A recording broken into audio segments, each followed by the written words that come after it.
Alors, M. Bernard, j'aimerais peut-être qu'on parle un peu plus de M. Garon, l'homme, le politicien qu'il était. Vous l'avez bien connu. Oui. Je pense que vous avez aussi, on pourrait dire ça comme ça, à le gérer.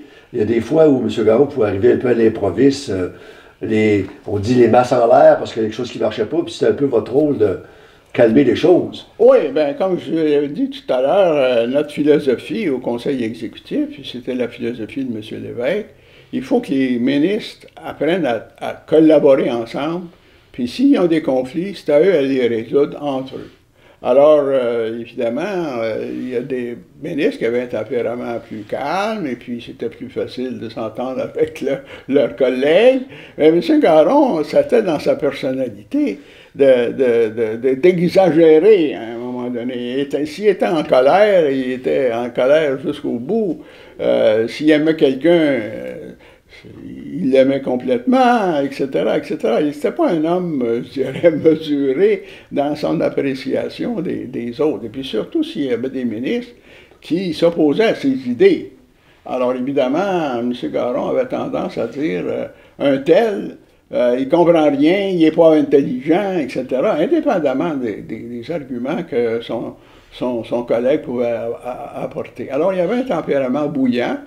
Et puis, ça faisait en sorte que, dans une philosophie où on demande aux gens de s'entendre ensemble, ben, il faut qu'il y ait quelqu'un qui ramène les tempéraments un petit peu... Vous avez eu à gérer ça un peu? Ben oui, c'était mon rôle, au fond. C'était pas seulement avec M. Garon, c'était pas seulement ce genre de questions-là, c'était d'amener les gens à comprendre le point de vue de l'autre. Parce que souvent, on n'écoute pas ce que l'autre dit. On n'essaie pas de savoir quels sont ses vrais motifs, quelles sont ses attentes, etc., pour essayer de trouver un compromis. M. Garon, c'était pas l'homme, là, dans ce genre de situation-là, à faire ce processus-là. Contrairement à ce qu'il faisait dans la vie de tous les jours avec les gens qui venaient le voir, les agriculteurs, etc. Là, il était très capable de les entendre, de les écouter, etc., de trouver des idées, etc. Mais quand il s'agissait de ses collègues qui avaient des politiques différentes des siennes, ça, c'était plus difficile.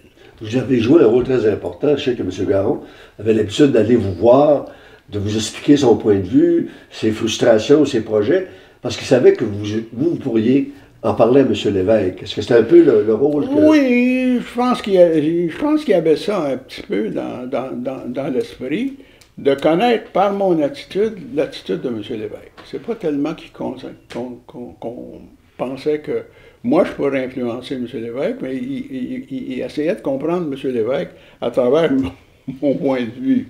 Et moi, je lui expliquais le point de vue de M. Lévesque, etc. Alors, il venait aussi pour tester ses idées. Parce qu'il savait qu'avec moi, il pouvait exagérer autant qu'il pouvait, ça ne me dérangeait pas. Je pouvais partir de là, puis dire, bon, ben écoute, Jean, oui, ok, tu as ton point de vue, mais voici un point de vue différent, puis j'étais capable de l'amener à considérer des points de vue différents, etc. Alors, il se sentait à l'aise de discuter ses idées avec moi. Puis j'imagine qu'il se disait, si je réussis à le convaincre, ben, je vais convaincre M. Lévesque aussi. Selon vous, Jean Garon, en 2024, quel rôle quel impact pourrait-il avoir face au climat politique qu'on connaît? Ben, je ne sais pas, parce que M. Garon, c'est un homme qui était très proche du terrain, etc. Puis ça fait trop longtemps.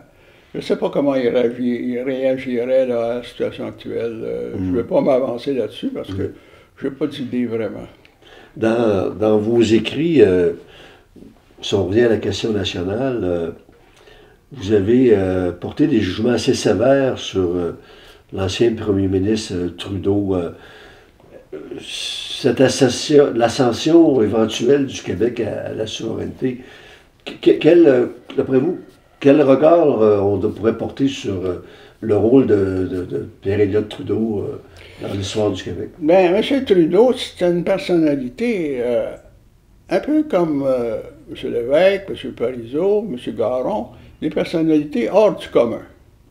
C'est difficile de comparer Pierre Elliott Trudeau à l'homme ordinaire, au politicien ordinaire, etc. M. Trudeau avait des idées qui étaient très personnelles à lui, qu'il avait développées avec le temps. Je sais que Jean-François Lisée est en train d'écrire un volume qui compare M. Lévesque à M. Trudeau.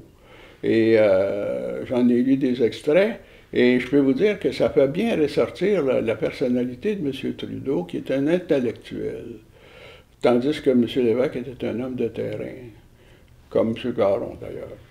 Alors, M. Trudeau, il s'est tout simplement fourvoyé. Ce qu'il a fait en 1982, c'est une catastrophe. Il a figé dans le ciment la Constitution canadienne. Elle ne sera pas rouverte de mon vivant sûrement. Et puis,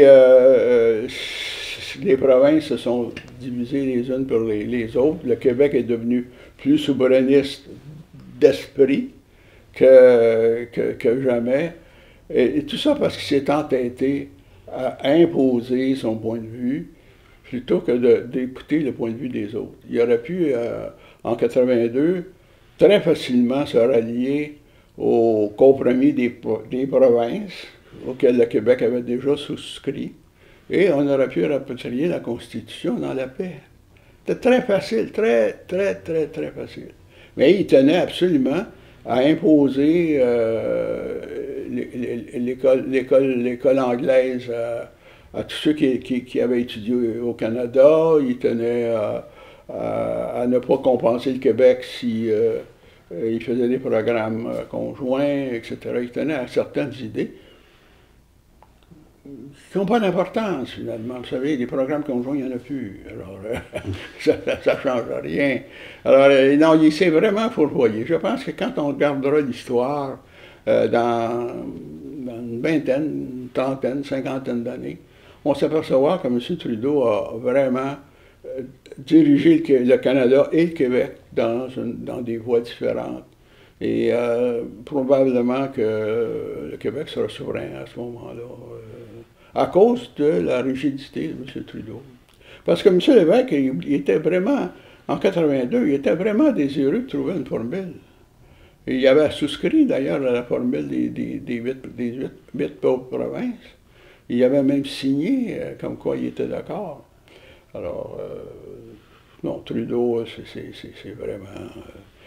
Trudeau a toujours voulu être particulier dans sa jeunesse, partout, etc.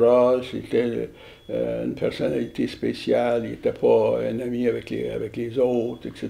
Il essayait de diriger tout le temps, etc. Alors, j'ai très peu d'estime pour M. Trudeau.